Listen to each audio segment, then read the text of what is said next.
नमस्कार मित्रांनो, स्वागत आहे तुमचं आताच्या ब्रेकिंग न्यूजमध्ये। मित्रांनो, महाराष्ट्र राज्य अंगणवाडी बालवाडी कर्मचारी युनियन आयटकच्या वतीनं 20 सप्टेंबरला गोंदिया जिल्हाधिकारी कार्यालयासमोर सारस चौकामध्ये रास्ता रोको आंदोलन करून सरकारचं लक्ष वेधण्याचा प्रयत्न करण्यात आला। त्यानंतर जिल्हाधिकारी आणि जिल्हा परिषद कार्यालयावरती मोर्चा काढून विविध मागण्यांचं निवेदन अतिरिक्त मुख्य अधिकारी यांच्या माध्यमातून मुख्यमंत्री आणि महिला बाल विकास मंत्री यांना सादर करण्यात आलं। मोर्चाचं नेतृत्व आयटकचे राज्य उपाध्यक्ष हौसालाल रहांगडाले, रामचंद्र पाटील, परेश दुरुककर, राज्य सचिव विठाई पवार, जिल्हा अध्यक्ष शकुंतला फटिंग, सचिव पौर्णिमा चुटे, जीवनकला वैद्य आणि अनिता शिवनकर यांनी केलं।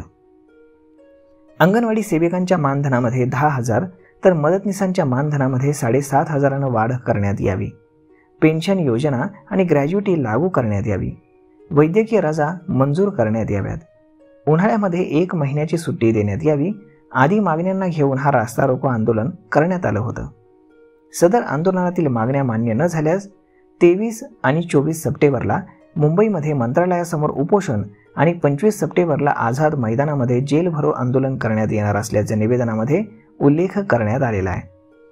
आंदोलनामध्ये प्रणिती रंगारी, लालेश्वरी शरणागत, अंजना ठाकरे, देवगंगाबाई, बिरजू तिडके, सुनीता मंगलाम, पुष्पा भगत, श्यामकला मसराम, राजलक्ष्मी हिरिनखेडे, पुष्पा ठाकूर यांच्यासह मोठ्या संख्येनं अंगणवाडी सेविका आणि मदतनीस सहभागी झाल्या होत्या।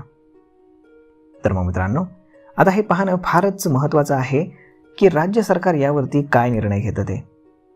तर मग भेटूयात पुढच्या एका नवीन व्हिडिओमध्ये। तोपर्यंत तुम्हाला आजचा हा व्हिडिओ कसा वाटला हे तुम्ही आम्हाला कमेंट करून सांगायला विसरू नका। धन्यवाद।